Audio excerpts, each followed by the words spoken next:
Assalamualaikum warahmatullahi wabarakatuh. Salam sejahtera untuk kita semua. Shalom, Om Swastiastu, Nama Budaya, Salam Kebajikan. Selamat pagi Bapak dan Ibu sekalian, apa kabarnya di hari ini? Tentunya kami berharap Bapak dan Ibu selalu dalam keadaan sehat dimanapun berada. Senang sekali di pagi hari ini saya, Puspita Arum Paramita, kembali hadir untuk menemani Bapak dan Ibu sekalian dalam kegiatan live demo pengisian laporan kegiatan penanaman modal atau LKPM untuk usaha kelas menengah dan besar pada hari Selasa 21 Maret 2023 melalui kanal YouTube Kementerian Investasi BKPM dan OSS Indonesia. Kegiatan ini diselenggarakan oleh Kementerian Investasi atau BKPM dalam rangka untuk memberikan edukasi kepada para pelaku usaha kelas menengah dan besar tentang bagaimana cara untuk mengisi LKPM yang baik dan benar. Tentu telah kita ketahui bersama bahwa LKPM telah diatur dalam Undang-Undang Nomor 25 Tahun 2007 tentang penanaman modal, di mana setiap penanam modal wajib untuk menyampaikan LKPM kepada BKPM. Selain itu juga telah diatur pada Peraturan Badan Koordinasi Penanaman Modal Nomor 5 Tahun 2021 tentang pedoman dan tata cara pengawasan perizinan berusaha berbasis risiko, bahwa pelaku usaha berkewajiban untuk menyampaikan LKPM secara daring melalui sistem OSS. Baiklah Bapak dan Ibu, saat ini telah hadir bersama-sama dengan saya di studio dua narasumber kita. Yang pertama adalah Ibu Sandria Yolanda Hasanah, Penata Kelola Penanaman Modal Ahli Madya dari Direktorat Wilayah 1 Kedeputian Bidang Pengendalian Pelaksanaan Penanaman Modal. Dan narasumber kita yang kedua, Ibu Tia Wanodia Chandra Ayu, Penata Kelola Penanaman Modal Ahli Muda dari Direktorat Wilayah 1 Kedeputian Bidang Pengendalian dan Pelaksanaan Penanaman Modal. Kita akan menyapa para narasumber kita terlebih dahulu. Selamat pagi Ibu Sandria dan juga Ibu Tia, apa kabarnya di pagi hari ini? Kabar baik Ibu? Ya, senang sekali Ibu dapat bergabung bersama-sama dengan kami pada sesi kita di hari ini. Sebelum kita memulai sesi presentasi, mungkin bisa diberikan sedikit kisi-kisi Ibu apa yang akan disampaikan dalam presentasi di hari ini. Mungkin mulai dari Ibu Sandria dulu. Ya, baik Mbak Rum. Selamat pagi teman-teman pelaku usaha di seluruh Indonesia. Saya Sandria Yolanda. Jadi pada pagi hari ini kita akan menjelaskan mengenai tata cara penyampaian laporan kegiatan penanaman modal, di mana kita akan mulai mengenai dasar hukumnya, lalu kita akan masuk ke apa itu LKPM, bagaimana, di mana, kapan untuk menyampaikannya. Selain itu juga kita akan menjelaskan ya mengenai tahapan-tahapan dari realisasi investasi, lalu bagaimana proses sampai dengan laporan kegiatan penanaman modal itu disetujui, lalu kita akan masuk ke sanksi administratif, lalu kita akan masuk mengenai profil dari kepatuhan para pelaku usaha. Mungkin itu yang berbeda ya Bapak Ibu, jadi nanti akan kami ingatkan kembali bahwa pelaporan LKPM itu akan mempengaruhi dari penilaian kepatuhan Bapak Ibu pelaku usaha. Jadi kenapa itu sangat urgent gitu ya Mbak Arum untuk disampaikan. Mungkin itu kalau dari saya. Terima kasih Ibu Sandria, wah menarik sekali. Saya yakin para peserta yang menyaksikan hari ini tidak sabar untuk mengetahui lebih lanjut pemaparan dari Ibu Sandria. Tapi kalau dari Ibu Ayu, Ibu Tia, nanti apa yang akan kira-kira disampaikan Bu? Baik, terima kasih Mbak Arum. Selamat pagi rekan-rekan pelaku usaha, saya Tia Wanodia, saya dari Kedeputian Bidang Dalaps. Jadi nanti saya akan meng-guide atau kita mensimulasikan bagaimana tata cara pengisian LKPM langsung di dalam sistem OSS-nya. Jadi seperti itu Mbak Arum, jadi nanti rekan-rekan pelaku usaha akan melihat sendiri bagaimana sih tata cara pengisian LKPM langsung di dalam sistem OSS. Seperti itu Mbak Arum. Terima kasih Ibu Tia. Nah, untuk para Bapak dan Ibu sekalian yang sedang menyaksikan saat ini, saksikan terus sampai akhir acara karena nanti kita akan melihat Ibu Tia memandu kita mengisi LKPM melalui sistem OSS. Baiklah Bapak dan Ibu, tanpa menunda lebih lama lagi, saya ingin mengundang Ibu Sandria selaku Penata Kelola Penanaman Modal Ahli Madya dari Direktorat Wilayah 1 Kedeputian Bidang Pengendalian dan Pelaksanaan Penanaman Modal untuk menyampaikan paparannya. Ibu Sandria, kami persilakan. Ya, baik. Terima kasih Mbak Arum. Mungkin kita langsung aja ya. Bapak Ibu, para pelaku usaha di seluruh Indonesia, Baik, kita akan menjelaskan mengenai apa itu LKPM, bagaimana dasar hukumnya. Kita akan menjelaskan lebih lanjut ya Bapak Ibu ya. Jadi mungkin kami akan berangkat dengan penjelasan mengenai ketika Bapak Ibu para pelaku usaha telah mendapatkan nomor induk berusaha, di mana saat ini perizinan berusaha itu sesuai kewenangannya dari rendah, menengah, dan tinggi. Jadi Bapak Ibu yang sudah mendapatkan nomor induk berusaha sejak saat itu maka mempunyai kewajiban untuk melakukan penyampaian laporan kegiatan penanaman modal.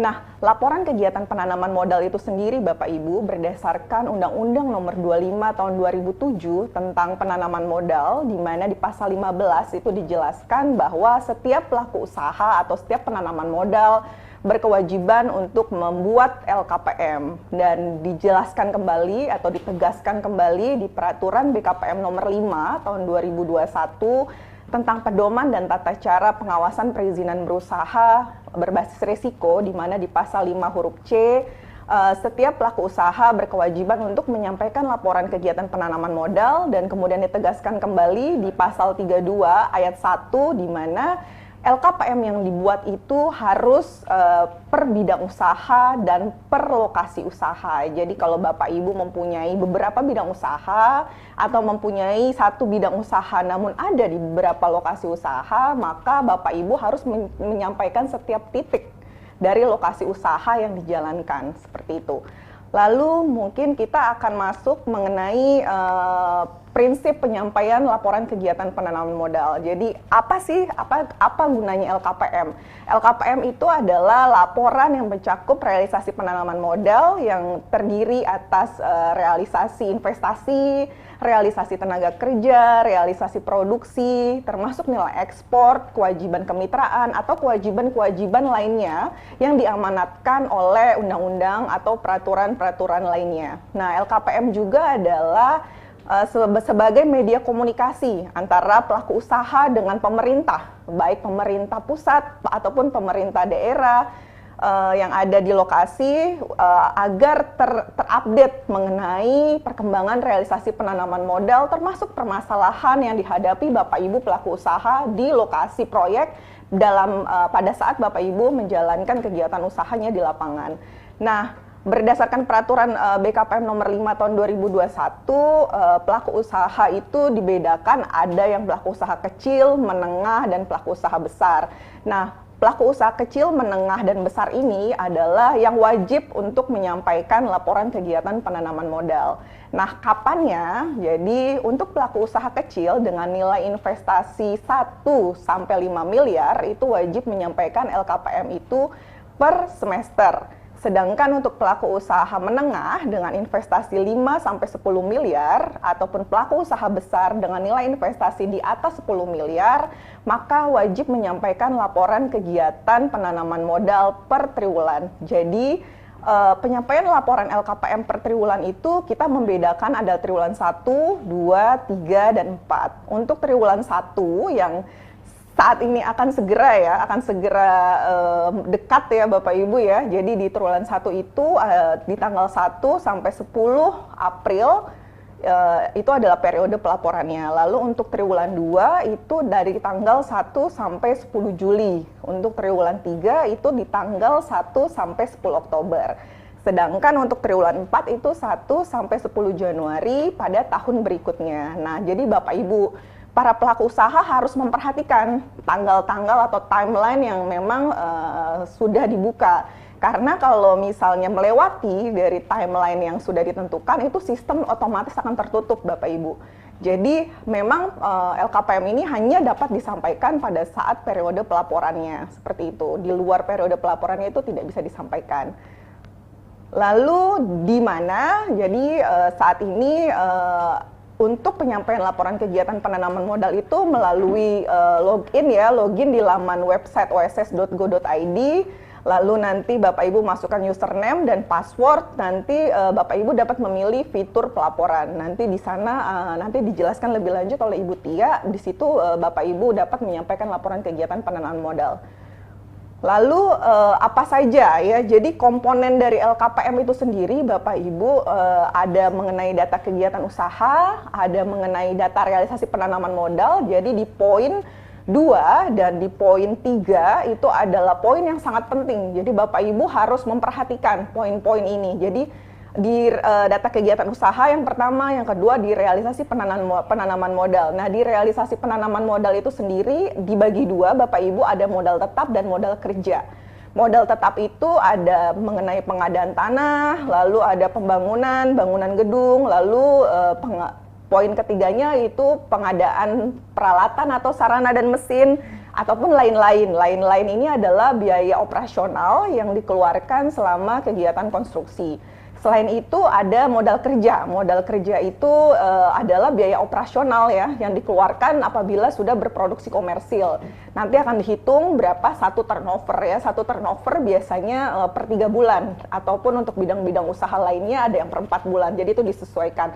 Lalu ada penggunaan tenaga kerja. Penggunaan tenaga kerja baik tenaga kerja Indonesia maupun tenaga kerja asing. Selanjutnya ada produksi barang dan jasa.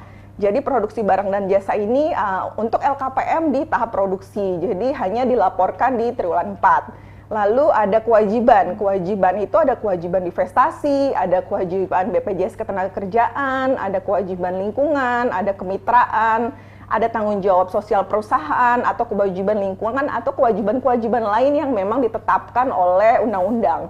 Yang keempat adalah permasalahan yang dihadapi pelaku usaha. Nah, tadi seperti saya jelaskan, karena LKPM ini adalah alat atau media komunikasi antara pemerintah dengan pelaku usaha, jadi apabila Bapak Ibu mengalami kendala di lapangan, silakan dilaporkan di bagian permasalahan yang dihadapi oleh pelaku usaha. Selanjutnya, kita akan bicara mengenai tahapan dari realisasi investasi. Jadi Bapak Ibu dapat kami sampaikan bahwa dari tahapan realisasi ini ada tahap persiapan, konstruksi, produksi, perluasan ataupun restrukturisasi. Nah, pada saat tahap persiapan, biasanya para pelaku usaha akan melakukan pra-feasibility study. Setelah itu akan melakukan pembelian lahan, ada biaya-biaya persiapan, biaya mendirikan perusahaan gitu ya, biaya akta notaris, ataupun biaya-biaya lainnya. Lalu setelah itu masuk ke fase konstruksi di mana Bapak Ibu mulai melakukan land clearing, land filling, bangunan atau pembuatan bangunan atau pembelian mesin dan peralatan, instalasi mesin, instalasi alat-alat untuk pencegah dampak lingkungan gitu ya, ataupun biaya-biaya lainnya. Dan Bapak Ibu akan masuk, apabila sudah selesai di fase persiapan dan konstruksi, maka Bapak Ibu akan masuk ke fase produksi. Nah, di fase produksi ini biasanya sudah ada yang namanya operational cost. Sudah ada pembelian bahan baku, sudah ada biaya maintenance, sudah ada biaya-biaya listrik, gaji karyawan, dan lain-lain gitu ya, untuk mendukung kegiatan produksi. Setelah itu apabila Bapak Ibu baik gitu ya perkembangan realisasi investasinya, maka akan masuk ke fase perluasan atau restrukturisasi. Jadi di fase perluasan ini biasanya dari kapasitas yang semula misalnya 100.000 gitu ya, seperti itu akan naik, akan meningkat gitu ya kapasitas produksinya. Jadi nanti Bapak Ibu akan mulai kembali gitu ya dari awal untuk melakukan pembelian mesin, penambahan lahan bangunan seperti itu, atau replanting gitu ya untuk usaha-usaha di bidang perkebunan. Nah, dalam melakukan 4 tahapan realisasi investasi ini di mana akan melibatkan tenaga kerja, baik tenaga kerja langsung, tenaga kerja outsourcing gitu ya, atau tenaga kerja subkontraktor. Maka dalam 4 tahapan realisasi investasi yang tadi sudah kami jelaskan, setiap rupiah-rupiah yang Bapak Ibu keluarkan untuk melakukan 4 tahapan ini seluruhnya dicatat di laporan kegiatan penanaman modal. Jadi yang rupiah-rupiah demi rupiah yang Bapak Ibu lakukan itu dicatat seluruhnya di LKPM. Nah, setelah itu kami akan masuk ke fase yang tadi ya Bapak Ibu, 2 fase di awal, jadi konstruksi atau persiapan. Nah, pada saat fase konstruksi ataupun persiapan, ada 4 modal tetap yang tadi saya sampaikan di awal yang harus dilaporkan. Yang pertama adalah tanah, bangunan, mesin, peralatan, ataupun lain-lain. Nah, Dalam komponen tanah itu sendiri, Bapak Ibu, maka biaya-biaya yang dikeluarkan untuk pengadaan atau pematangan tanah, jadi seperti land clearing, land filling, ataupun cut and fill gitu ya di dalam lokasi proyek, itu seluruhnya dimasukkan kepada tanah. Lalu untuk bangunan, maka seluruh biaya yang dikeluarkan untuk pengeluaran bangunan, misalnya adalah bangunan untuk membuat konstruksi baru, renovasi, penambahan bangunan dan gedung, biaya konsultan desain, biaya untuk pembangunan fasilitas umum, fasum, fasus untuk biaya penunjang ataupun fasilitas-fasilitas lainnya gitu ya yang ada di lokasi usaha atau lokasi proyek, seluruhnya dimasukkan kepada komponen bangunan. Nah, untuk mesin-mesin dan peralatan, maka biaya-biaya yang dikeluarkan gitu ya untuk melakukan pembelian mesin-mesin baru, mesin-mesin yang untuk penggantian, mesin-mesin untuk penambahan, yang baik dibeli secara impor maupun ekspor gitu ya, termasuk untuk peralatan pencegahan pencemaran lingkungan, serta biaya pengiriman dan biaya instalasi seluruhnya dimasukkan kepada komponen mesin.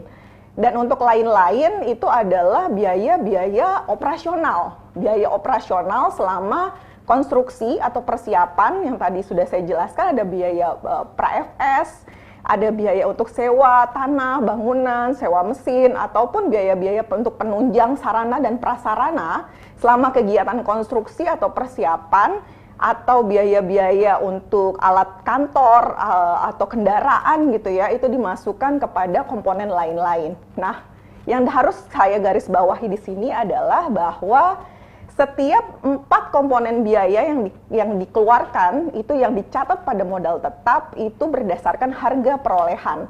Berdasarkan harga perolehan dan tidak mengenal yang namanya penyusutan atau reevaluasi aset. Jadi benar-benar berdasarkan harga perolehan dan tidak ada penyusutan seperti itu. Karena laporan kegiatan penanaman modal itu yang dicatat itu penambahan setiap periode pelaporan. Jadi memang tidak mengenal penyusutan. Jadi benar-benar harga perolehannya berapa itu yang dilaporkan seluruhnya sampai titik komanya itu dilaporkan ke dalam kegiatan LKPM. Lalu di tahapan konstruksi, komponen modal kerja itu tidak perlu diisi Bapak Ibu. Jadi diisi pada saat memang satu kali pada saat sudah siap berproduksi komersil. Lalu ada pencatatan tenaga kerja. Maka tenaga kerja yang diinput adalah tenaga kerja tambahannya saja pada periode pelaporan. Jadi karena laporan kegiatan penanaman modal ini adalah memang real biaya yang dikeluarkan per tahapan, jadi memang yang dicatat itu hanya tambahan tenaga kerja di luar jabatan direksi dan komisaris yang meliputi tenaga kerja TKI, TKA atau tenaga kerja lokal setempat gitu Bapak Ibu. Lalu ada juga komponen pencatatan permasalahan. Jadi Bapak Ibu apabila mengalami kendala di lapangan, tadi seperti yang sudah saya sampaikan bahwa LKPM ini adalah media komunikasi, jadi silakan dicatatkan apa-apa saja yang Bapak Ibu, permasalahan yang Bapak Ibu hadapi di lapangan. Misalnya Bapak Ibu mengalami permasalahan perizinan, Bapak Ibu mengalami permasalahan-permasalahan lainnya, silakan untuk dicatatkan di LKPM. Lalu apabila Bapak Ibu sudah masuk ya ke fase berikutnya dari tahapan realisasi investasi, di mana Bapak Ibu sudah masuk ke fase operasional atau komersil, itu maka setelah dibedakan antara modal tetap dan modal kerja. Jadi setelah operasional atau komersil, maka biasanya sudah tidak ada lagi tambahan untuk modal tetap. Ada tambahan modal tetap itu biasanya untuk tidak menambah kapasitas ya, biasanya untuk tanah, bangunan ataupun aset gitu ya Bapak, tapi biasanya sudah mulai kecil. Nah itu tapi tetap dicatat Bapak Ibu di modal tetap, di tanah, mesin, dan bangunan. Seperti itu. Jadi apabila misalnya Bapak Ibu membeli mesin ya, yang semula misalnya kecepatannya 100, terus nanti di operasional Bapak Ibu membeli lagi mesin baru, nah itu tetap dicatat di modal tetap. Selanjutnya pada saat tahap operasional sudah dibedakan Bapak Ibu modal kerjanya. Jadi kalau pada tahap konstruksi itu biaya operasional dimasukkan ke komponen lain-lain, pada saat pada saat Bapak Ibu masuk ke tahap operasional, itu biaya operasionalnya sudah masuk ke dalam komponen modal kerja. Nah, jadi seperti itu Bapak Ibu. Jadi modal kerja itu meliputi biaya untuk bahan baku, biaya penolong, biaya sewa, biaya operasional ya. Bapak Ibu sudah dapat menghitung berapa satu turnover gitu ya. Biaya overhead dari perusahaan, nah itu dilaporkan di modal kerja. Selanjutnya ada juga pada saat sudah berproduksi, Bapak Ibu ada juga pencatatan mengenai realisasi produksi, jasa maupun pemasaran.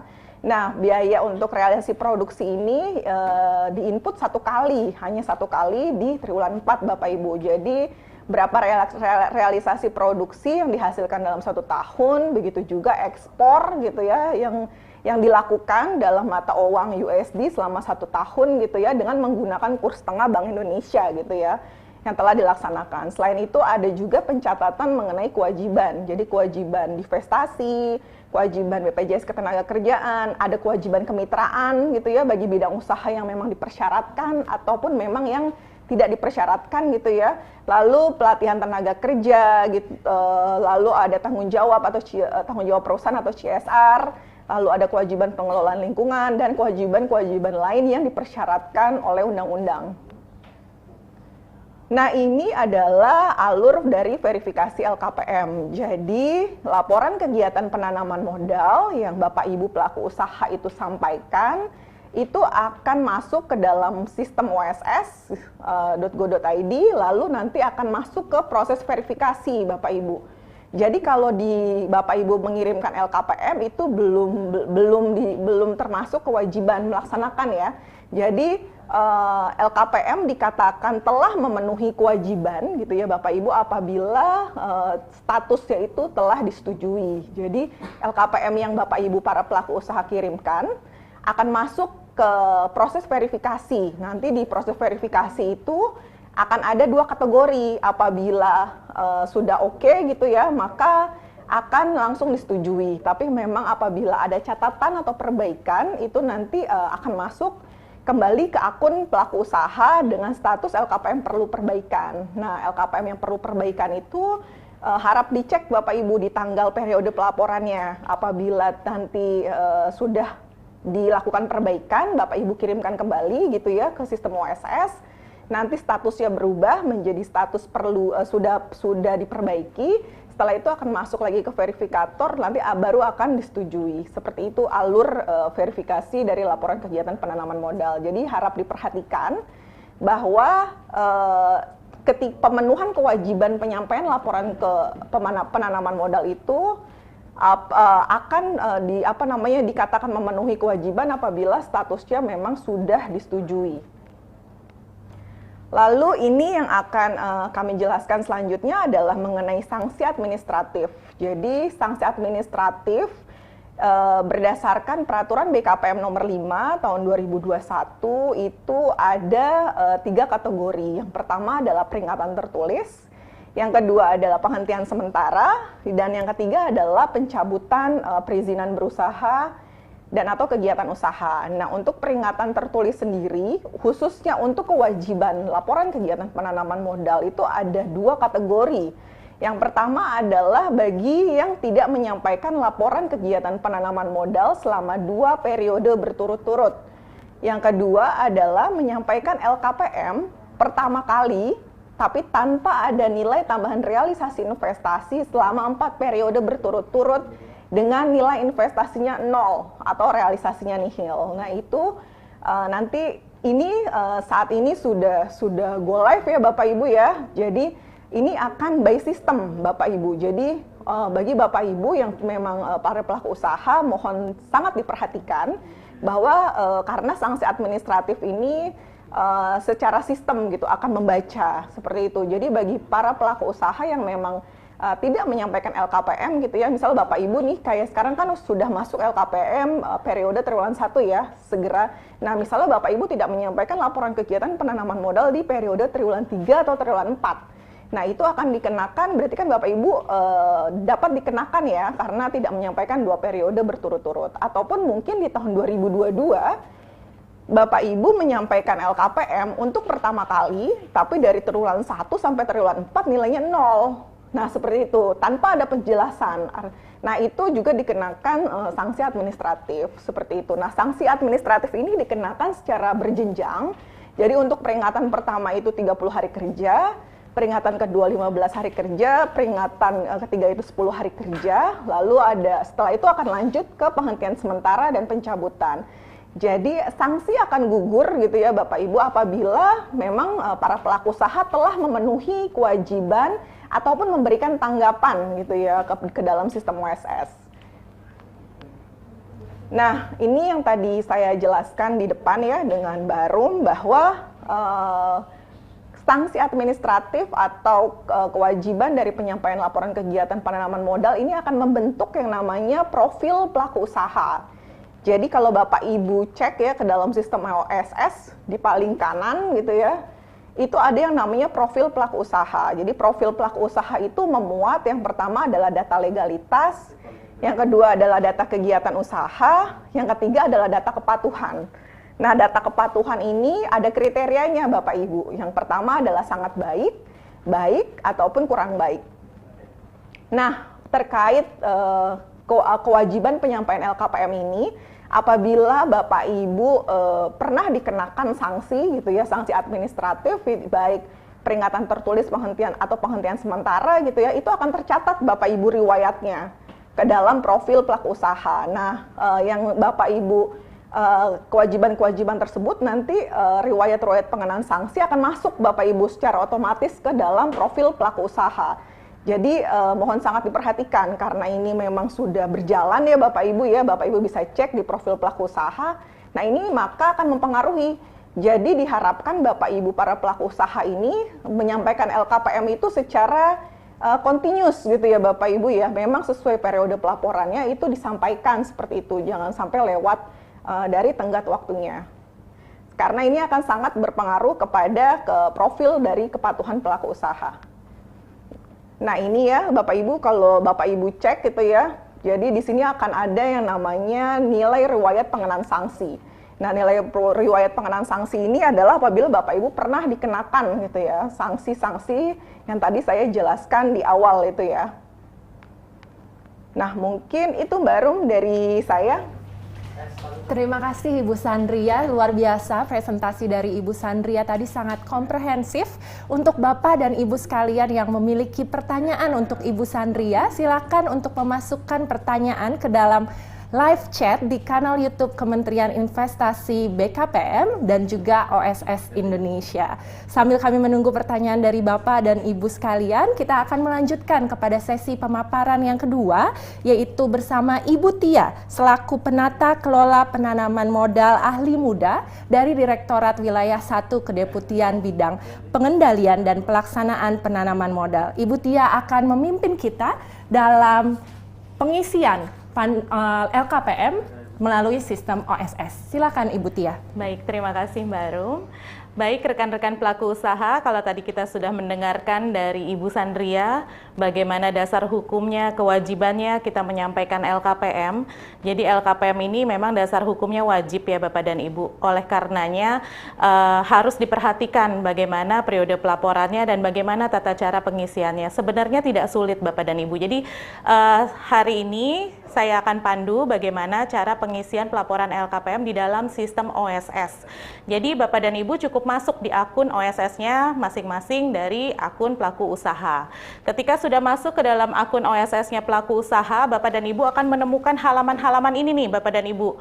Jadi ketika sudah menemukan halaman-halaman ini, Bapak dan Ibu bisa lihat bahwa di pelaporan, menu pelaporan itu tempat kita bisa melaporkan LKPM. Nah, jadi kalau yang tadi dijelaskan sama Bu Sandria bahwa tadi terkait profil, itu ada yang di pojok kanan. Jadi profil itu nanti raportnya para rekan-rekan pelaku usaha. Seringkali pelaku usaha tidak ada yang tahu nih terkait menu profil ini. Sebenarnya kalau pelaku usaha tadi tidak menyampaikan LKPM, kemudian tadi ada terkena sanksi, maka sanksi itu akan tercatat di dalam profilnya pelaku usaha. Di pojok kanan itu ada menu profil, Bapak dan Ibu rekan pelaku usaha silakan melihat ke situ untuk melihat raportnya masing-masing. Nah, kemudian hari ini kita fokus dulu ke dalam pelaporan LKPM, bagaimana tata cara pengisiannya. Kita masuk ya Bapak dan Ibu ya. Jadi klik dulu menu pelaporan LKPM, kemudian pilih laporan LKPM, pilih pelaporan. Oke.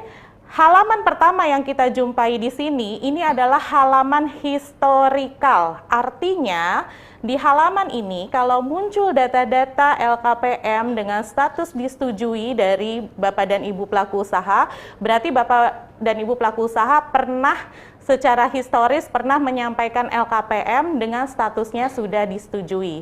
Kalau Bapak dan Ibu pelaku usaha ketika membuka ternyata, loh kok halaman saya kosong ya? Nah berarti mungkin Bapak dan Ibu belum pernah menyampaikan LKPM ataupun ketika menyampaikan LKPM statusnya belum disetujui oleh verifikator. Jadi Bapak dan Ibu ini halaman historical, sekali lagi Bapak dan Ibu silakan nanti ngecek di halaman historikalnya masing-masing. Kemudian bagaimana cara kita melaporkan LKPM? Jangan berhenti di sini, Bapak dan Ibu lihat di kanan atas yang menu warna hijau itu ada buat laporan. Jadi Bapak dan Ibu bisa klik di situ buat laporan. Lanjut. Nah, Bapak dan Ibu, ketika klik membuat laporan, halaman kedua yang muncul, ini adalah halaman proyek atau kegiatan usaha atau lokasi proyek yang memang harus dilaporkan LKPM-nya. Bu, saya cuma muncul satu, berarti LKPM-nya cuma ada satu yang harus dilaporkan. Bu, saya muncul ada 20 LKPM yang harus disampaikan. Jadi halaman ini adalah halaman yang menentukan berapa jumlah LKPM yang memang harus dilaporkan oleh Bapak dan Ibu rekan pelaku usaha. Kalau di halaman saya, di PT Uji Coba LKPM 2 ini ada 11 titik atau 11 bidang usaha atau 11 lokasi proyek yang memang harus dilaporkan LKPM-nya. Jadi Bapak dan Ibu nggak boleh pilih-pilih, misalnya saya cuma mau satu aja nih Bu, yang memang saya jalanin yang besar, yang saya laporkan LKPM-nya. Tidak seperti itu, karena nanti titik-titik yang lain yang tidak disampaikan LKPM-nya itu akan terkena sanksi, kebaca oleh sistem OSS bahwa dia tidak menyampaikan LKPM. Jadi Bapak dan Ibu sekali lagi diperhatikan di halaman sini, sebanyak itu yang muncul, sebanyak itu pula LKPM yang wajib dilaporkan.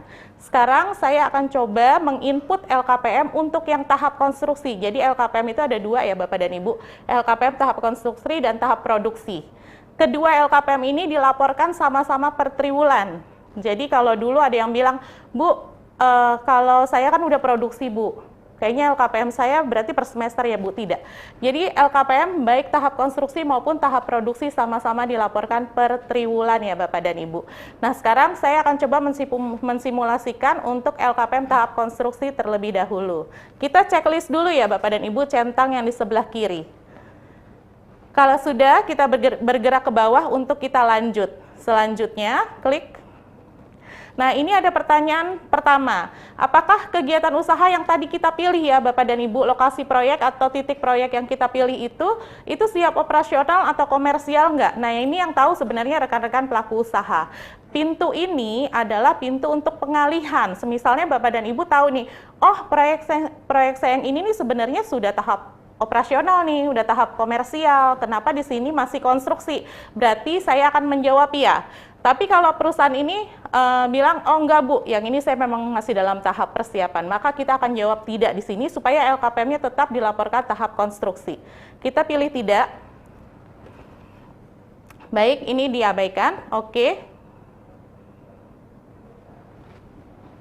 Nah, ini notifikasi Bapak dan Ibu. Jadi kalau perusahaan dalam satu lokasi memiliki lebih dari satu kegiatan usaha, tetapi dia menggunakan aset yang sama, sebagai contoh misalnya dalam satu line, SDM-nya itu juga, mesinnya itu juga, bingung memilahnya, maka laporan realisasi investasinya atau nilainya itu dilaporkan dalam satu proyek utama tersebut, tetapi LKPM yang lainnya tetap dilaporkan walaupun isinya nihil tapi dengan penjelasan. Oke, kita lanjut. Baik Bapak dan Ibu, tadi di atas Ini adalah data kegiatan usahanya Bapak dan Ibu. Jadi di sini ada data kegiatan usaha, datanya Bapak dan Ibu, ada rencana investasi, ini adalah data yang ditarik dari OSS-nya ya Bapak dan Ibu. Jadi apa yang Bapak Ibu input di dalam OSS, data itu ketarik di dalam rencana investasi ini.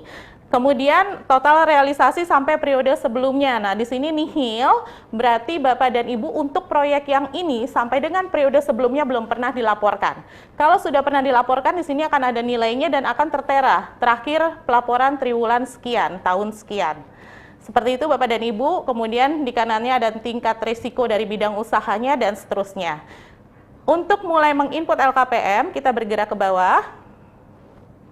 LKPM tahap konstruksi triwulan 1 tahun 2023. Nah, di sini Bapak dan Ibu tadi dijelaskan oleh Bu Sandria bahwa dalam tahap konstruksi itu untuk pengisian realisasinya ada modal tetap yang terdiri dari tanah, bangunan, ke bawah, mesin, lain-lain. Jadi Bapak dan Ibu kalau lihat di sini ada 3 kolom. Kolom pertama yang Bapak dan Ibu jumpai itu rencana penanaman modal. Warnanya abu-abu. Bapak dan Ibu nggak bisa ngutak-ngatik di situ. Karena data itu kami tarik dari data OSS, data perizinan berusahanya Bapak dan Ibu, yang pernah Bapak Ibu input di dalam OSS. Jadi rencana Bapak dan Ibu ketika mau membuka usaha ini untuk tanahnya adalah 25 sekian M. Ini data rencana yang diinput di OSS. Mana yang Bapak dan Ibu bisa laporkan adalah realisasinya. Jadi yang kita mau tahu ketika Bapak dan Ibu punya rencana, sebenarnya realisasinya tuh berapa sih?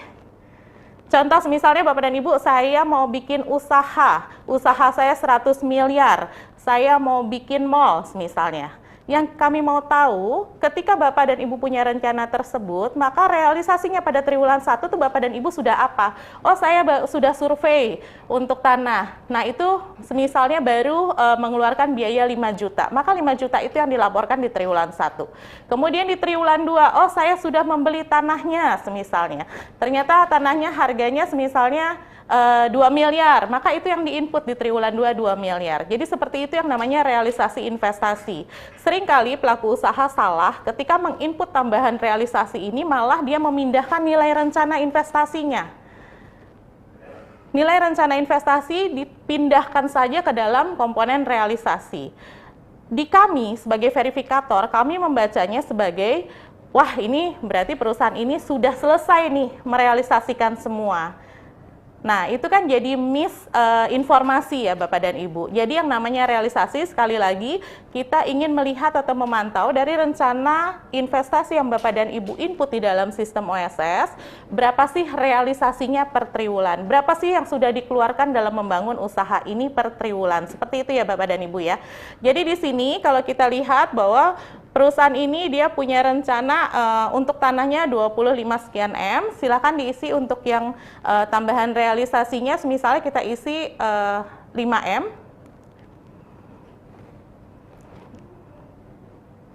Nah, yang di pojok kanan ya Bapak dan Ibu itu ada kolom total akumulasi realisasi. Itu akan dihitung secara sistematis. Artinya, ketika Bapak dan Ibu ini karena ini pelaporan pertama, maka ketika kita menginput di kolom tengah 5M, maka kolom kanan akan menjadi sama dengan kolom tengah, jadi sama-sama 5M.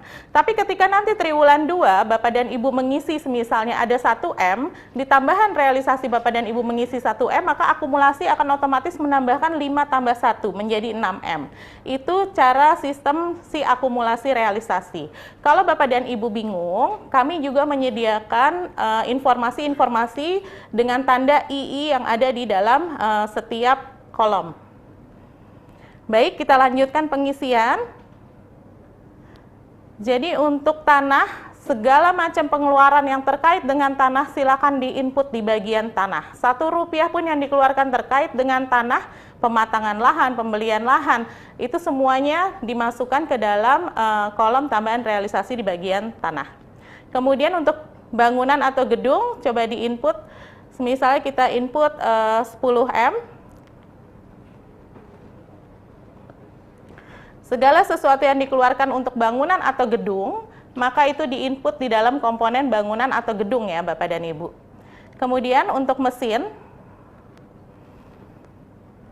Nah, Bapak dan Ibu, kalau untuk mesin, ketika diklik, akan muncul 3 komponen ini.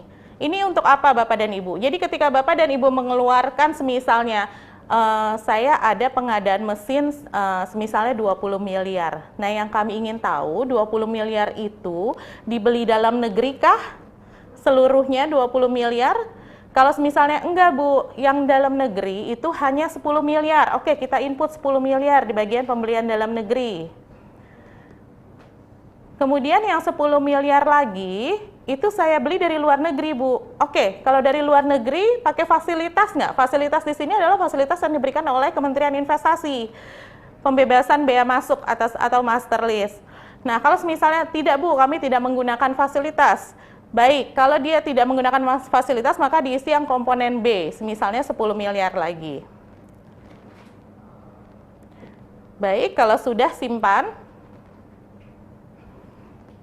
jadi sudah terekap di dalam sini. Kemudian di komponen lain-lain, di komponen lain-lain ini, kalau Bapak dan Ibu misalnya ada pengeluaran, Bu, saya itu membayar konsultan, tapi dia nggak terkait tanah, nggak terkait bangunan, nggak terkait mesin, Bu. Masukkan ke dalam komponen lain-lain. Kalau dia masih dalam tahap konstruksi ya Bapak dan Ibu, artinya konstruksi itu kan masih dalam tahap persiapan, membangun usahanya. Maka setiap rupiah yang dikeluarkan oleh perusahaan itu kan diinput di dalam LKPM. Saya bayar tenaga kerja Bu, cuma untuk administrasi dulu nih, ngurus-ngurus segala perizinan. Oke, bayar gajinya berapa? Nah, itu diinput di dalam komponen lain-lain.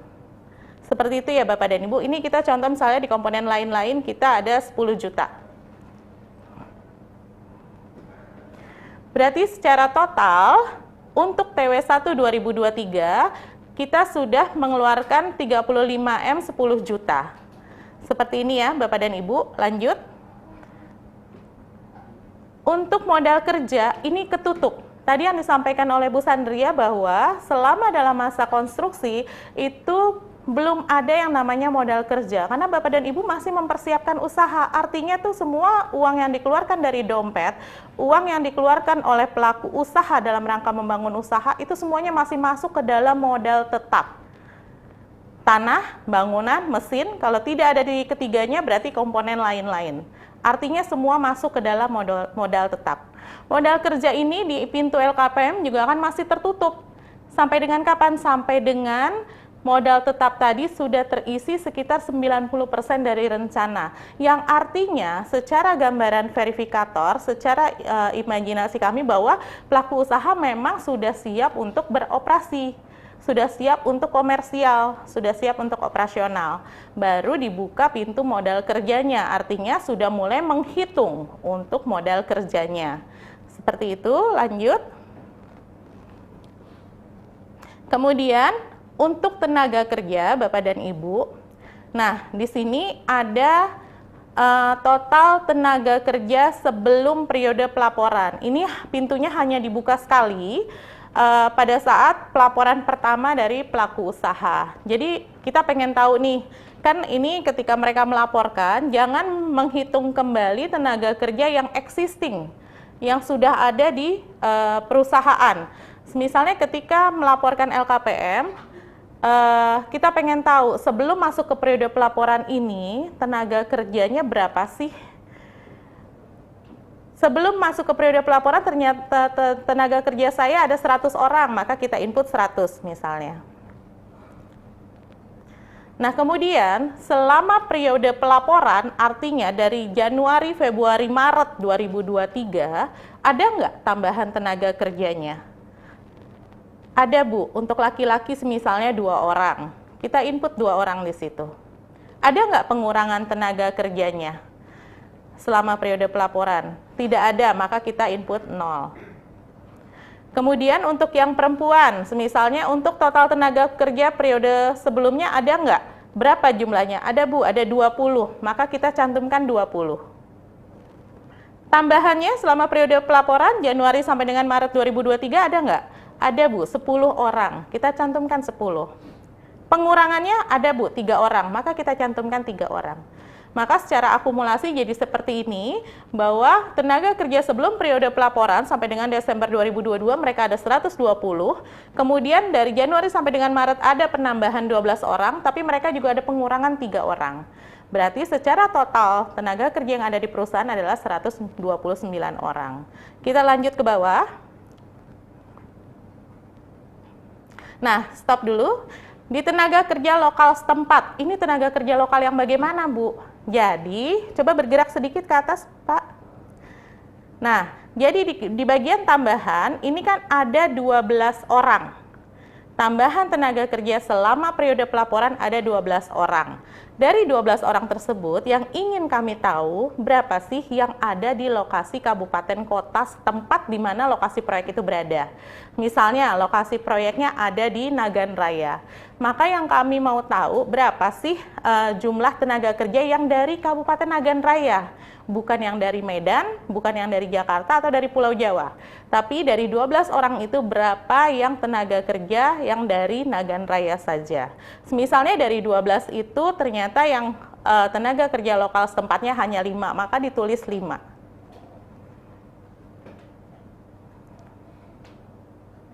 Baik, kemudian untuk asing. Untuk asing sama sistemnya, jadi kita pengen tahu yang sebelum periode pelaporan ada nggak? Misalnya tidak ada, tidak apa-apa, dicantumkan 0. Kemudian selama periode pelaporan ada nggak tenaga kerja asingnya? Kalau misalnya ada, kita cantumkan misalnya 1. Kemudian pengurangannya ada nggak? Kalau tidak ada, cukup di 0 kan? Oke, berarti ini jumlah keseluruhan tenaga kerjanya. Lanjut ke bawah. Nah, ini adalah permasalahan yang dihadapi pelaku usaha. Jadi Bapak dan Ibu, tadi sudah disampaikan oleh Bu Sandria bahwa LKPM ini bukan hanya kewajiban semata, tetapi Bapak dan Ibu bisa nih menyampaikan kepada kami bahwa misalnya ini loh, kami tuh dalam melakukan kegiatan penanaman modal, dalam melakukan investasi, kami itu banyak kendalanya loh Bapak dan Ibu. Ini loh kendala kami, nah ini kami siapkan rumahnya nih di dalam LKPM. Nah, permasalahan yang dihadapi pelaku usaha ini ada kategori-kategorinya, bisa diklik. Jadi kategorinya ada banyak ya Bapak dan Ibu, nanti tinggal dipilih saja kategorinya mau yang mana. Misalnya saya permasalahannya terkait perizinan berusaha, maka bisa dipilih yang perizinan berusaha. Kemudian kita ketik misalnya saya masih mengurus persyaratan dasar misalnya.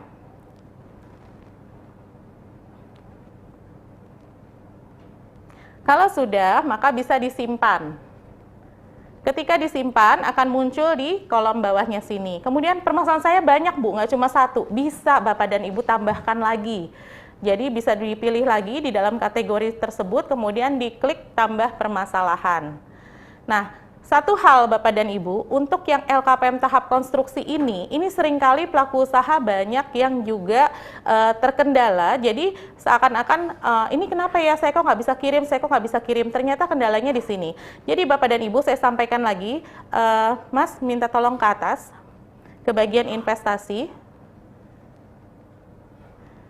Jadi kalau misalnya Bapak dan Ibu di bagian tambahan realisasi ini, Bapak dan Ibu kondisinya melaporkan nihil atau 0, tanah nggak ada pengeluaran, bangunan atau gedung nggak ada pengeluaran, mesin tidak ada pengeluaran, lain-lain pun tidak. Jadi Bapak dan Ibu isi 0 semua, maka Bapak dan Ibu tidak bisa melanjutkan kirim LKPM kalau Bapak dan Ibu tidak memberikan penjelasan kepada kami. Jadi, mohon ke bawah, Mas, ke bagian permasalahan. Bapak dan Ibu ketika menjawab 0 semua di atas atau nihil, tidak ada pengeluaran sama sekali untuk perusahaannya, maka Bapak dan Ibu harus menjelaskan kepada kami kenapa LKPM itu dilaporkan nihil. Penjelasannya Bapak dan Ibu bisa sampaikan di dalam kategori permasalahan progres kegiatan usaha. Dipilih yang progres kegiatan usaha dan disampaikan kenapa periode ini LKPM-nya nihil atau tidak ada pengeluaran sama sekali dari pelaku usaha. Karena bisa jadi asumsi kami ketika Bapak dan Ibu melaporkan nihil terus, kami berasumsi bahwa ini perusahaan tidur, tidak jalan. Jadi buat apa memiliki perizinan berusaha tersebut? Jadi Bapak dan Ibu harus memperhatikan hal ini. Kalau Bapak dan Ibu tadi di bagian investasi tidak ada tambahan sama sekali, maka diisi bagian kategori permasalahan progres kegiatan usahanya. Baru nanti Bapak dan Ibu bisa kirim LKPM-nya. Ibu Tia, mungkin maaf ini saya memotong sedikit karena sudah ada banyak pertanyaan yang masuk dan terkait dengan apa yang Ibu baru saja jelaskan nih Bu. Jadi mungkin sekalian ya Bu kalau boleh ya.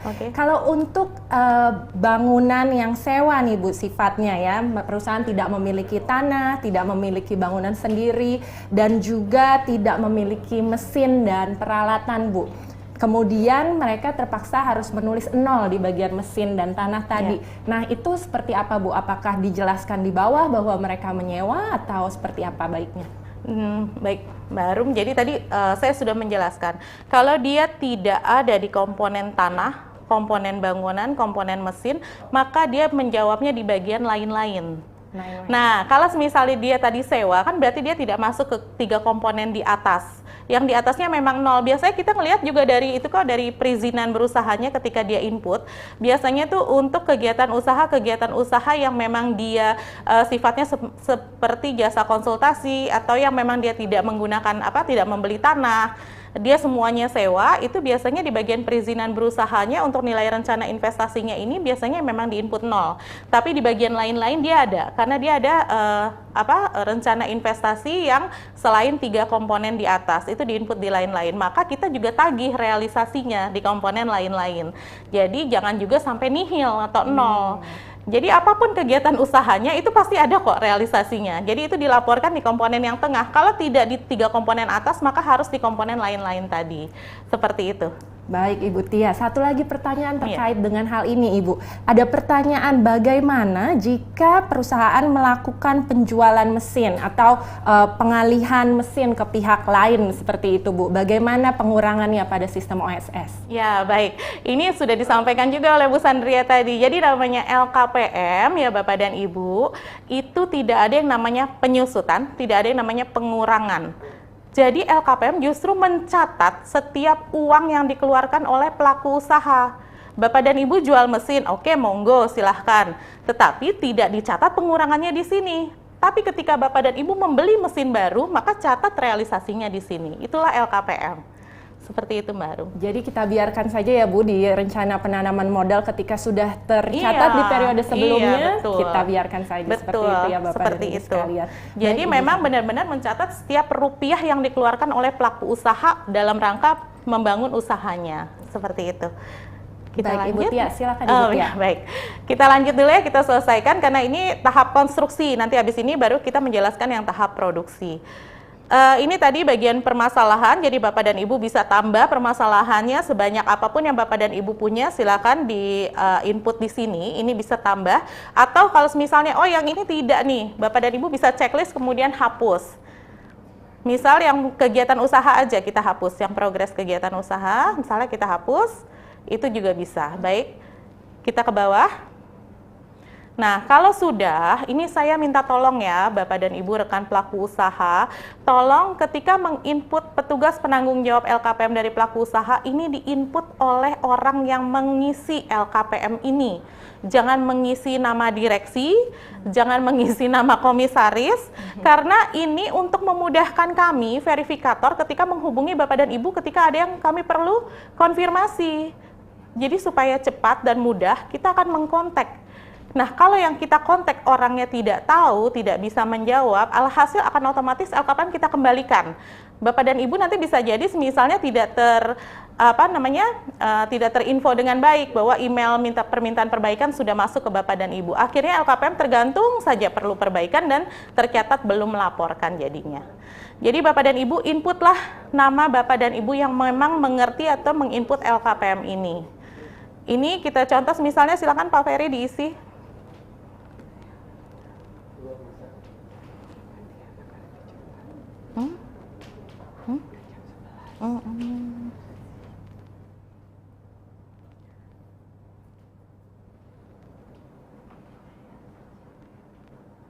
Nah, untuk email Bapak dan Ibu di-input email yang benar ya, karena nanti setiap hasil verifikasi kami apakah perlu perbaikan atau nanti LKPM disetujui, itu akan masuk ke emailnya.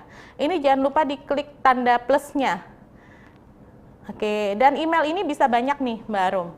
Jadi kalau misalnya si penanggung jawab LKPM ini, saya pengen nih direktur saya tahu bahwa saya sudah input LKPM-nya. Ini bisa memasukkan emailnya direkturnya semisalnya.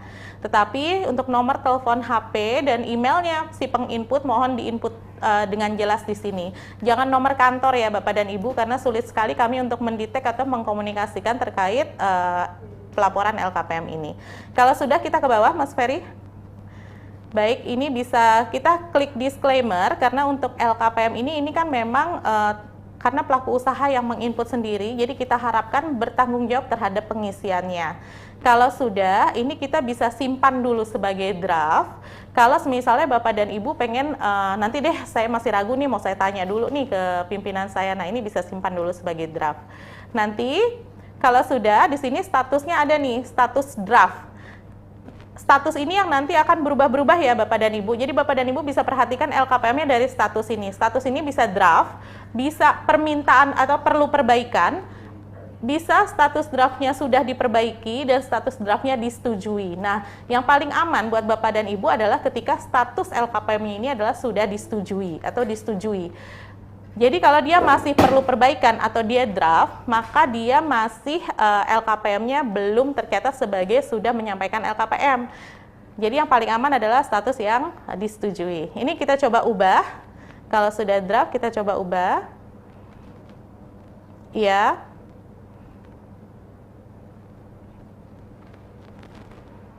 Baik, kita lihat ke bawah pengisiannya apakah sudah sesuai atau belum. Ternyata dari pimpinan, oke, ini sudah sesuai, maka kita bisa lanjut ke bawah, Mas Ferry.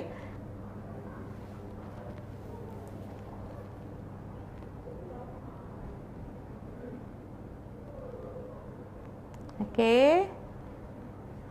Kalau sudah ke bawah, kita klik disclaimer. Nah, itu juga sebenarnya sebelum kita kirim laporan itu ada menu pratinjau ya Bapak dan Ibu. Misalnya masih ragu juga nih, ini datanya benar nggak ya? Kita bisa klik pratinjaunya, kemudian kita lihat nanti cetakannya sudah sesuai atau belum dengan yang kita input. Oke. Oke, kita balik lagi saja.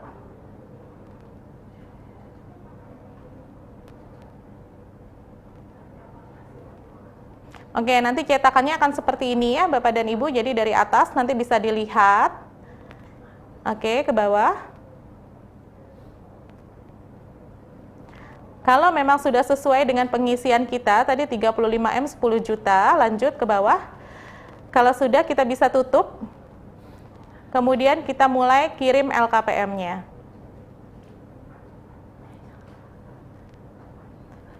Oke. Nah, kalau LKPM sudah dikirim, tadi kita tinggal menunggu verifikasi dari verifikator sesuai kewenangannya. Kemudian kita bisa kembali ke halaman utama untuk melihat status LKPM yang tadi sudah kita kirim.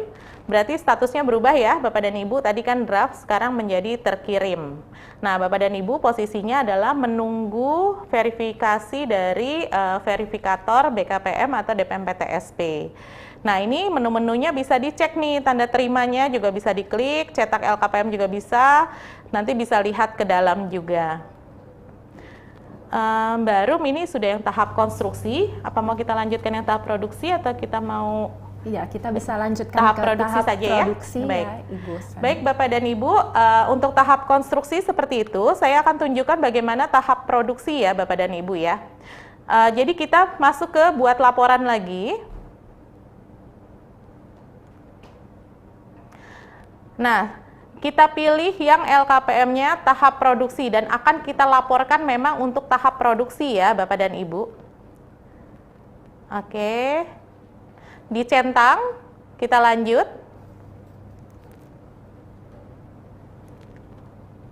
Oke, ini notifikasi yang sama dengan notifikasi yang waktu LKPM tahap konstruksi. Baik, Bapak dan Ibu bisa lihat ke bawah. Lanjut. Nah, Bapak dan Ibu, tata cara pengisian LKPM yang tahap konstruksi dengan yang tahap produksi ini sama. Perbedaannya hanya sedikit, yaitu di bagian modal tetap. Kalau yang di bagian konstruksi tadi kan dibagi 3 ya Bapak dan Ibu ya. Ada tanah, bangunan, mesin, kemudian ada lain-lain kalau yang tidak masuk ke dalam 3 tadi. Nah, kalau di LKPM yang tahap produksi ini cuma ada modal tetap dan modal kerja. Nah, modal tetap ini karena kami paham bahwa ketika pelaku usaha dia sudah operasional atau sudah komersial, maka dia tidak ada lagi pengeluaran untuk tanah, bangunan, mesin. Tapi ketika pelaku usaha tersebut sudah berjalan 3 tahun, 4 tahun, maka biasanya akan ada renov-renov.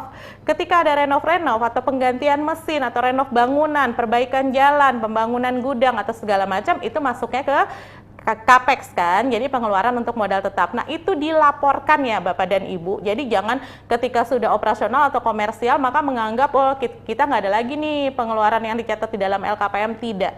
Tapi apapun aktivitas yang memang masuk ke dalam modal tetap, misalnya ada pembelian kendaraan operasional, kemudian ada perbaikan renov bangunan, perbaikan jalan, pembangunan gudang, maka itu dimasukkan ke dalam tambahan realisasi di komponen modal tetap. Nah, di situ di input. Kemudian misalnya di input, Mas Ferry, kita input misalnya ada 100 miliar misalnya. Nah, kemudian atas penginputan kita di dalam tambahan modal tetap tadi, kita akan ditanya nih penjelasannya, apakah data yang Anda input sudah benar ya? Maka kita harus menjelaskan 100 miliar itu untuk apa sih? Karena Bapak dan Ibu posisinya perusahaannya itu sudah komersial. Artinya ketika ada pengeluaran lagi, maka kami perlu penjelasan dari Bapak dan Ibu atas pengeluaran investasi tadi untuk apa. Misalnya, oh yang tadi itu untuk bangunan atau gedung misalnya. Maka itu bisa dijelaskan lagi, kami ada renov bangunan untuk ruangan kantor misalnya. Ini harus diisi ya Bapak dan Ibu ya untuk penjelasannya. Kalau tidak diisi, Bapak dan Ibu nanti tidak bisa melanjutkan kirim LKPM-nya. Lanjut. Untuk modal kerja itu tidak dibuka karena modal kerja itu bukan lagi investasi ketika perusahaan sudah operasional atau sudah komersial. Itu hanyalah uang yang berputar saja bagi perusahaan, maka itu tidak lagi menjadi investasi. Jadi untuk modal kerja kami tutup pintunya untuk penginputannya. Silakan ke bawah. Nah, untuk tenaga kerja ini tata cara pengisiannya sama ya dengan tahap konstruksi. Jadi ada total tenaga kerja sebelum periode pelaporan, tambahan, pengurangan, itu yang perlu diinput oleh Bapak dan Ibu pelaku usaha. Ke bawah. Ini juga ada tenaga kerja lokal setempat dan ada asing, sama persis seperti yang tahap konstruksi. Lanjut.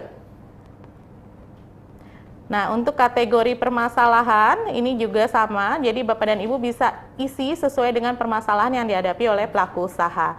Selebihnya sama sampai ke bawah.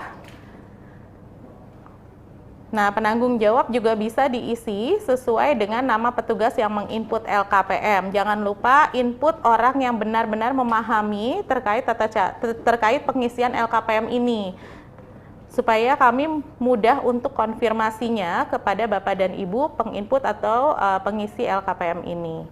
Kalau sudah disclaimer, kemudian kirim LKPM. Nah, bedanya sedikit lagi untuk Bapak dan Ibu, ini kan periode triwulan 1 2023. Nah, untuk yang tahap produksi atau komersial, maka penginputannya hanya itu.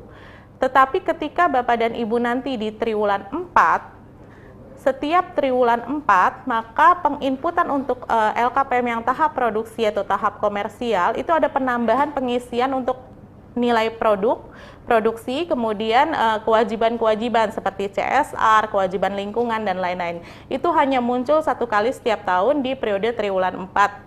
Jadi Bapak dan Ibu kalau triwulan 1, 2, 3 maka halamannya hanya seperti itu yang harus dilaporkan oleh pelaku usaha. Baik tahap konstruksi maupun tahap produksi ya Bapak dan Ibu perlu dilaporkan LKPM-nya. Mungkin dari saya itu Bapak dan Ibu. Baru, terima kasih. Ya, terima kasih banyak Ibu Tia atas penjelasannya dan juga panduan kepada kita semua tentang bagaimana mengisi LKPM di sistem OSS. Saat ini kita sudah mendapatkan banyak sekali pertanyaan di live chat di YouTube Kementerian Investasi BKPM dan juga OSS Indonesia. Saya akan coba bacakan pertanyaannya satu persatu. Sebagian dari pertanyaan sudah dijawab di awal. Kita akan mulai dari, mungkin ini ada pertanyaan dari Natasha Skincare. Pertanyaannya adalah, bagaimana jika pada saat penginputan di OSS, Proyek tersebut sudah berproduksi lama dan investasi yang diinput adalah seluruh investasi yang sudah direalisasikan. Bagaimana pelaporan LKPM pertama kalinya? Mungkin ini untuk perusahaan yang belum pernah lapor LKPM sebelumnya tapi sudah mulai berproduksi. Seperti apa ini Ibu Sandria mungkin ya? Oke, terima kasih Mbak Rum. Jadi tadi seperti yang tadi saya sampaikan dan Mbak Tia juga sampaikan ya. Jadi laporan kegiatan penanaman modal adalah laporan pada saat periode pelaporan. Jadi apabila Bapak Ibu pelaku usaha gitu ya, dari tahun sejak berdiri gitu ya, belum pernah menyampaikan laporan kegiatan penanaman modal, maka laporan yang dapat disampaikan itu adalah laporan pada tahun berjalan, seperti itu. Jadi saat ini misalnya di tahun-tahun sebelumnya gitu ya, Mbak tadi yang dari Natasha gitu ya, belum pernah menyampaikan laporan kegiatan penanaman modal. Misalnya Bapak Ibu berdiri di tahun 2021 seperti itu misalnya ya. Maka tadi kan seperti tadi yang sudah dijelaskan oleh Mbak Tia, kan tadi ada kolom tambahan dan total ya. Nah, jadi di kolom tambahan dan total, maka di kolom tambahan yang tadi seperti di bagian modal tetap yang tadi Mbak Tia jelaskan, maka yang diisi adalah hanya pada periode tahun berjalan. Artinya pada tahun 2023 saja, seperti itu yang dilaporkan. Nanti di periode tahun-tahun berikutnya gitu ya, ada kolom yang namanya kolom penyesuaian. Kolom penyesuaian itu hanya bisa diisi satu kali saja pada periode satu kali pada saat periode pertama kali ya dia mau menyampaikan. Jadi silakan nanti Mbak tadi yang dari Natasha gitu ya, silakan melaporkan tambahannya berapa, lalu nanti di kolom totalnya itu bisa ada penyesuaian. Jadi misalnya pada periode ini yang dilaporkan misalnya 100 miliar, tapi sebenarnya nilai investasinya sudah sampai 500 miliar seperti itu. Maka yang nilai 500 miliarnya itu totalnya itu ya bisa disampaikan seperti itu. Jadi nanti balance gitu ya antara tambahan yang tahun 2023 dengan total dari awal dia berdiri sampai dengan saat ini. Jadi nilainya sama seperti itu. Tapi yang dikatakan realisasi investasi yang dicatat gitu ya dan dipublish oleh Kementerian Investasi hanyalah pada saat periode di tahun berjalan atau periode pelaporannya saja di tahun 2023 seperti itu. Baik Ibu Sandria, ini kebetulan ada beberapa, oh iya Ibu Tia ada tambahan? Mungkin saya bisa tambahkan sedikit ya. Mas Ferry, ini kita coba masih buka di bagian simulasi. Kita coba yang untuk buat laporan konstruksi.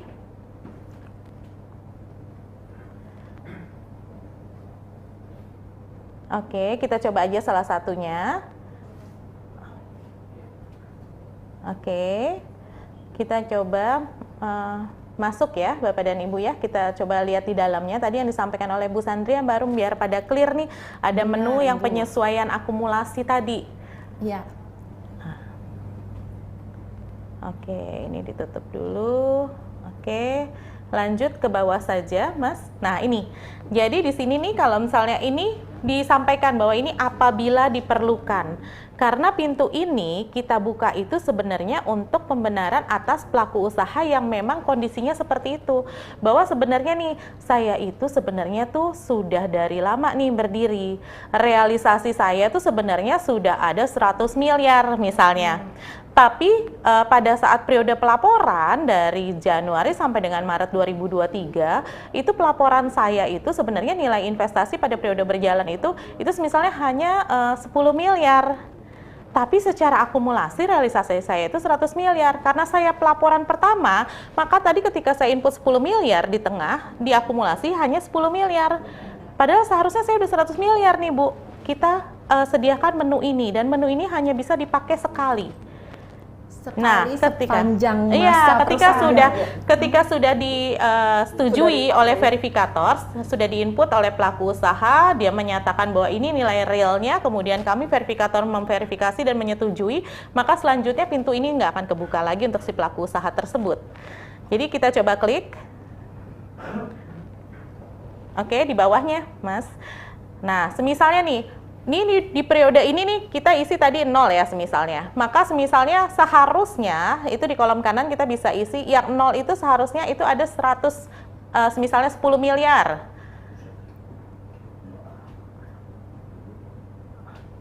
Oke, di bangunan gedung itu saya sebenarnya sudah mengeluarkan duit 5 miliar. Itu bisa diinput di sini. Oke. Oke, baik, udah ke bawah aja. Nah, ini setelah dia mengisi yang seharusnya berapa, maka dia mengisi surat pernyataan terlebih dahulu dari pelaku usahanya. Klik surat pernyataannya. Ya. Nah, dia isi dulu datanya dia dan alasan kenapa dia baru mengisi akumulasi penyesuaian tadi. Seperti itu ya. Baik, menunya. Baik, bisa ditutup. Terima ya. kasih. Baik, terima kasih Ibu Sandria dan juga Ibu Tia ya untuk informasinya. Kebetulan ini ada beberapa rekan pengusaha ya di kolom chat yang menyampaikan bahwa mereka terlewat untuk menyampaikan laporan di triwulan sebelumnya. Nah, entah itu karena kesalahan pribadi maupun juga karena kekurangan sistem. Nah, kira-kira untuk triwulan yang terlewat ini seperti apa nih Bu Sandria dan Ibu Tia? Apakah kita bisa gunakan penyesuaian yang sama seperti ini atau kita bisa melapor kemana? Kalau yang sudah tadi seperti yang Mbak Tia jelaskan ya, jadi kalau untuk periode penyesuaian yang tadi disimulasikan itu hanya untuk satu kali apabila ingin dilakukan penyesuaian gitu ya. Jadi untuk LKPM yang memang baru pertama kali disampaikan. Namun memang kalau ternyata dia terlewat gitu ya, pelaku usaha terlewat, misalnya triwulan 1 ini terlewat gitu ya, Bapak Ibu masih bisa menyampaikan di triwulan 2, jadi masih bisa menyampaikan di periode tahun berjalan saja. Tapi kalau di luar tahun berjalan, misalnya Bapak Ibu ingin menyampaikan LKPM gitu ya di periode tahun 2022, itu sudah tidak bisa Bapak Ibu. Jadi memang hanya untuk periode tahun berjalan, seperti itu. Baik, terima kasih Ibu Sandria. Ibu Tia? Sedikit menambahkan dari penjelasan Bu Sandria ya Mbak Arum. Jadi ketika Bapak dan Ibu terlewat dari periode pelaporan, kemudian jadi tidak menyampaikan LKPM, ya itu tadi yang dijelaskan di pertama bahwa nanti sistem akan membaca memang belum dilaporkan LKPM-nya. Nah ini yang harus diwaspadai adalah terkenanya sanksi tadi Mbak Arum. Jadi memang itu yang harus diperhatikan oleh Bapak dan Ibu. Oleh karenanya kalau memang ada kendala dalam penyampaian LKPM, silakan hubungi kami atau ikut klinik LKPM tadi yang sudah disampaikan. Jadi Bapak dan Ibu, pintu kita tuh terbuka luas ya. Jadi ada rekan-rekan DPM PTSP juga untuk Bapak dan Ibu sampaikan ketika ada kendala dalam penyampaian LKPM. Jangan sampai terlewat Bapak dan Ibu, seperti itu. Iya benar Bapak dan Ibu sekalian, jangan lupa jika ada kendala di periode triwulan ini untuk segera melaporkan supaya di sistem tidak terbaca bahwa Bapak dan Ibu tidak melaporkannya. Nah kita akan berlanjut kepada pertanyaan selanjutnya, ini Ibu Sandria dan juga Ibu Tia. Pertanyaan dari Fadli Muhammad. Sepertinya untuk pengisian LKPM ini diisi berdasarkan KBLI bukan berdasarkan lokasi. Apabila dalam satu KBLI ada beberapa proyek yang dikerjakan, pengisian LKPM-nya seperti apa ya Ibu Sandria dan Ibu Tia? Silakan. Iya, tadi seperti yang sudah dijelaskan ya Bapak Ibu di awal, tadi sesuai dengan peraturan BKPM nomor 5 tahun 2021 ya di pasal 32 ayat 1 huruf B. Jadi memang LKPM yang disampaikan itu memang per kegiatan usaha dan per lokasi usaha gitu. Jadi apabila misalnya Bapak Ibu gitu ya, PTA gitu, Bapak Ibu mempunyai bidang usaha misalnya industri makanan, tapi Bapak Ibu juga misalnya mempunyai bidang usaha lainnya gitu ya yang sama di lokasi pabrik, yang disampaikan per bidang usaha, per KBLI Bapak Ibu. Jadi memang prinsip per KBLI dan per lokasi proyek itu bukan atau, jadi memang dua-duanya itu memang wajib untuk disampaikan. Jadi per kegiatan usaha, per lokasi proyek, seperti itu. Jadi kalau semisalnya dalam satu lokasi proyek Bapak dan Ibu punya 5 KBLI, maka ada 5 LKPM dalam satu lokasi proyek. Bapak dan Ibu punya 3 lokasi proyek dan 3-tiganya masing-masing punya 5 KBLI, maka LKPM-nya menjadi 5 kali 3, 15 LKPM. Jadi memang itu tadi yang disampaikan oleh Bu Sandria, jadi pakainya dan. Jadi bidang usaha per KBLI, per bidang usaha, dan per lokasi proyek. Dan ya Bapak dan Ibu, seperti Tapi itu. Tapi sebenarnya Bapak Ibu nggak usah bingung ya berapa LKPM yang disampaikan, karena sistem OSS itu akan menarik ya. Jadi kan kita antara data di OSS, data perizinan dengan data LKPM ini adalah satu inline gitu ya. Jadi Bapak Ibu yang seperti tadi Mbak Tia sampaikan, jadi Bapak Ibu nggak usah bingung berapa KBLI yang harus disampaikan, berapa lokasi titik, karena seluruhnya data itu kita tarik Bapak Ibu. Tadi seperti yang di halaman depan ya Mbak Tia ya, itu seluruhnya itu yang di halaman tadi ya, setelah buat laporan ya, halaman kedua setelah buat laporan, itu ada tuh seluruh seluruh proyek yang akan disampaikan. Nah, mungkin Bapak Ibu bisa tadi ya di halaman kedua ini ya. Jadi memang seluruh jumlah LKPM yang disampaikan itu nggak usah bingung gitu ya. Kalau ada mungkin kita bisa masuk ya. Nah, ya di dalam ya seperti ini. Nah, ini Bapak Ibu bisa lihat ya, ini halaman keduanya. Jadi Bapak Ibu bisa checklist tuh yang di kotak. Nah, itu LKPM yang disampaikan. Jadi nggak usah bingung. Berapa sih kita punya 5 KBLI, terus punya 12 lokasi, jadi berapa nih LKPM-nya, misalnya seperti itu yang baru ya. Jadi nggak usah bingung, itu tinggal di checklist aja, karena sistemnya kita antara data NIB yang diterbitkan itu udah langsung inline, jadi langsung ketarik, seperti itu. Luar biasa ini ya, OSS sudah membantu kita sekali ya, bahkan untuk melis berapa banyak LKPM yang perlu dikumpulkan oleh masing-masing perusahaan. Tadi di awal ada pertanyaan nih Ibu Sandria dan juga Ibu Tia, untuk perusahaan yang baru mau mulai mengumpulkan LKPM mereka, bagaimana caranya? Apakah perlu ada akses khusus di OSS-nya atau sudah terintegrasi dengan sistem OSS dan akses OSS yang mereka punya saat proses perizinan? Seperti apa ini Ibu Sandria, Ibu Tia? Jadi Bapak Ibu, tadi yang seperti saya sampaikan di awal, Mbak Tia juga sampaikan di awal, bahwa ini sudah satu kesatuan ya. Jadi di menu OSS gitu ya, di bagian beranda, tadi mungkin bisa ditunjukkan ya Bapak Ibu, itu sudah satu hak akses seperti itu. Jadi memang hak akses untuk mengurus perizinan berusaha dengan hak akses untuk mengajukan pelaporan itu sama Bapak Ibu juga kita. Nah, seperti ini ya. Jadi ini hak akses OSS-nya. Coba kita tadi buka yang perizinan berusaha. Nah, jadi kalau Bapak Ibu misalnya mau melakukan perubahan, pengembangan, perluasan ya. Lalu kalau di pelaporan coba kita lihat. Nah, ini menu pelaporan ya, Bapak Ibu ya, di sini laporan-laporan ya semuanya. Di sini juga ada sanksi, ada profil, itu satu kesatuan. Jadi memang sudah terintegrasi nih ya, seperti ini profil pelaku usaha, pengaduan gitu ya, misalnya ada hal yang ingin diadukan gitu ya ke kita. Nah, ini semuanya sudah dalam satu dashboard di satu menu di oss.go.id seperti itu. Di akunnya pelaku usaha itu. Iya, di akunnya pelaku usaha itu sendiri. Ya, baik, sudah sangat sederhana sekali sekarang ya, dengan satu akses semuanya sudah bisa diakses oleh para pelaku usaha. Kita masih ada waktu, kita lanjutkan pertanyaan selanjutnya. Ini ada pertanyaan dari Bapak Amrizal Arif. Izin bertanya Ibu, pada LKPM tahap produksi, kolom yang diisi hanya realisasi modal tetap.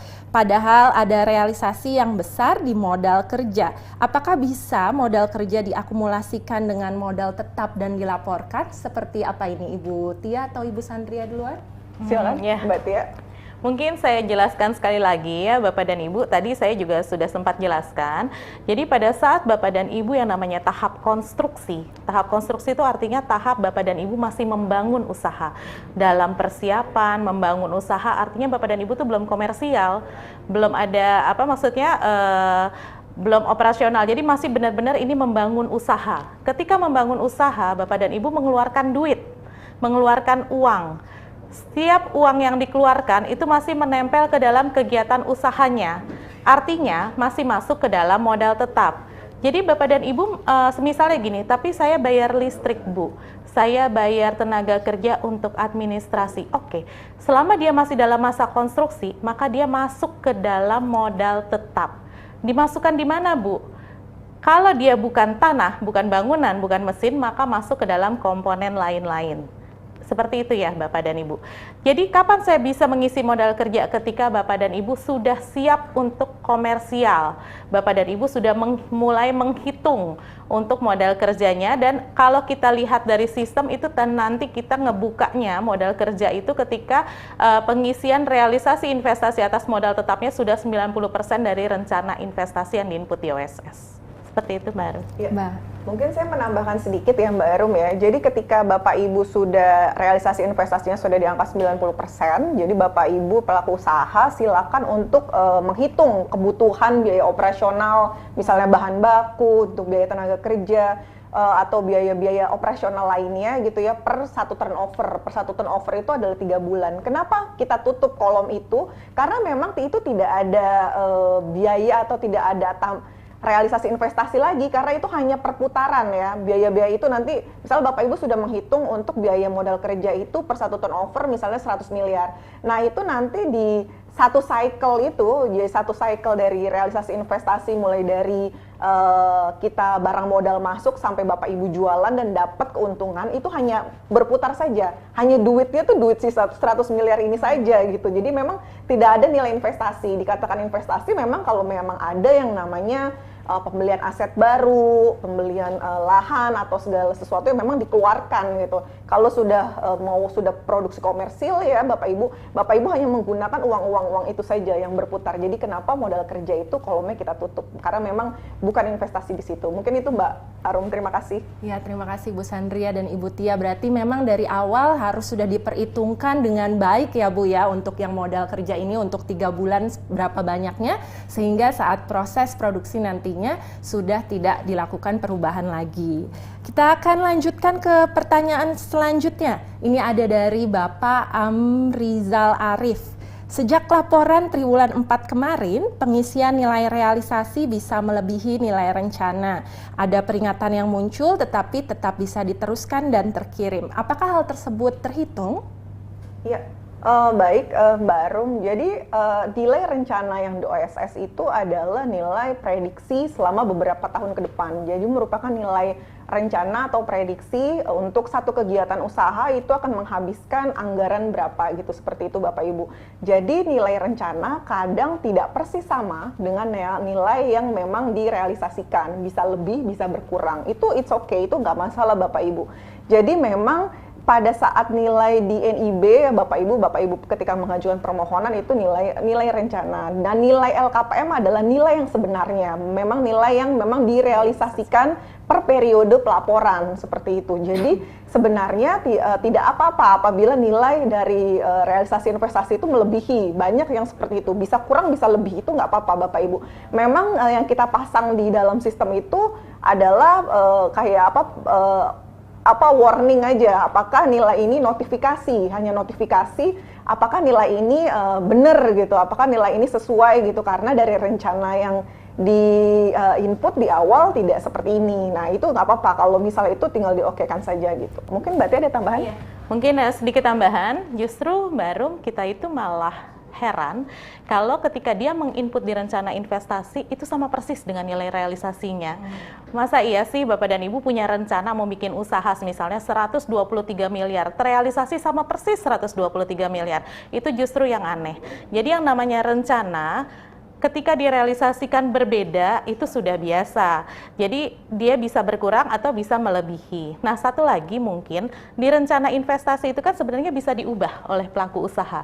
Jadi ketika dalam berjalannya waktu kemudian pelaku usaha menghitung lagi, oh ternyata rencana kita jauh lebih besar nih daripada ini. Silahkan mengubah di dalam perizinan berusahanya di OSS-nya gitu. Seperti itu Bapak dan Ibu. Oh, baik, terima kasih Ibu Sandria dan Ibu Tia sudah sangat jelas sekali ya. Mungkin sebagai penutup nih Ibu Sandria dan juga Ibu Tia, ada beberapa pelaku usaha yang menyampaikan bahwa mereka sempat mengalami kendala teknis dengan OSS. Misalnya mereka sudah submit LKPM tapi ternyata tidak bisa mengakses hasil submissionnya gitu, atau beberapa permasalahan lainnya. Kiranya kalau mereka menghadapi permasalahan dalam pelaporan di triwulan ini, kepada siapa atau kemana mereka harus melaporkannya nih Ibu? Iya. Baik, untuk persiapan periode triwulan 1 ini yang mungkin akan kita buka di tanggal 1 sampai 10 April 2023, kita sudah menyiapkan beberapa alternatif ya apabila Bapak Ibu mengalami kendala pelaporan. Yang pertama itu kita menyiapkan klinik LKPM. Nanti akan kita pasang ya iklannya. Jadi klinik LKPM itu ya seperti ini. Jadi memang akan dibuka gitu ya mulai tanggal 27 Maret gitu ya sampai tanggal 10 April 2023. Jadi per hari itu kita menyiapkan 100 pelaku usaha seperti itu. Lalu apabila ternyata mengalami kendala juga, Bapak Ibu bisa mengakses ke email kita gitu ya. Jadi email kita ke dalax ya @bkpm.go.id, itu juga bisa gitu ya Bapak Ibu. Ataupun misalnya Bapak Ibu masih mengalami kendala, nanti Bapak Ibu juga bisa menghubungi langsung kepada PIC.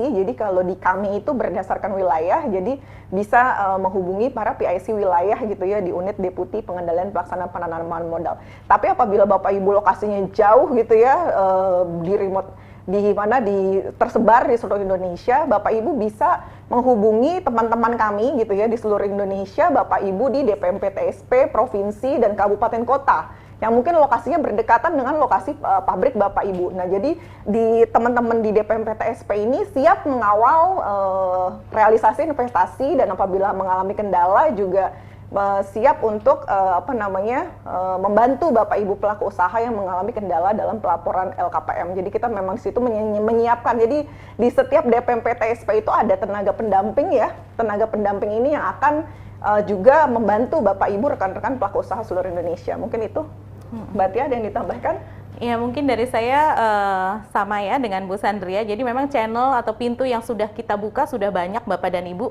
Kalau memang ada kendala dalam pelaporan LKPM-nya, silakan ketuk pintu-pintu itu. Jadi ada email kami, juga sudah ada disediakan petugasnya untuk menjawab email tersebut. Kemudian ada klinik LKPM dan ada rekan-rekan DPMP TSP di seluruh Indonesia. Mungkin itu, Mbak Arum. Terima kasih Ibu Sandria dan juga Ibu Tia. Luar biasa sekali diskusi kita di hari ini. Melalui diskusi hari ini kita sudah mendapatkan informasi terkait bagaimana proses melaporkan LKPM, syarat-syaratnya apa saja yang perlu dilaporkan, dan juga termasuk bagaimana kalau kita menghadapi kendala dalam proses pelaporannya. Untuk Bapak dan Ibu sekalian yang masih memiliki pertanyaan, silakan untuk mengirimkan pertanyaannya kepada email dalax@bkpm.go.id. Sekali lagi kepada email dalax@bkpm.go.id. Dan jangan lupa seperti yang sudah disampaikan oleh Ibu Sandria dan Ibu Tia sebelumnya, rekan-rekan Dalax juga akan menyelenggarakan kegiatan klinik LKPM yang akan mulai dilaksanakan pada tanggal 27 Maret hingga 10 April 2023 pada pukul 9 sampai pukul 12 melalui fasilitas Zoom Meeting. Untuk setiap harinya akan ada fasilitasi kepada 100 peserta Zoom Meeting, jadi jangan lewatkan kesempatan ini Bapak dan Ibu sekalian. Sebelum kita menutup sesi kita di hari ini, mungkin dari Ibu Sandria dan Ibu Tia ada pesan-pesan yang ingin disampaikan? Iya, pesan-pesan yang mungkin saya ingin sampaikan adalah jangan lupa kepada Bapak Ibu pelaku usaha, ini mumpung masih belum tanggal 1 disiapkan laporan accountingnya ya, laporan modal tetap yang akan disampaikan melalui LKPM.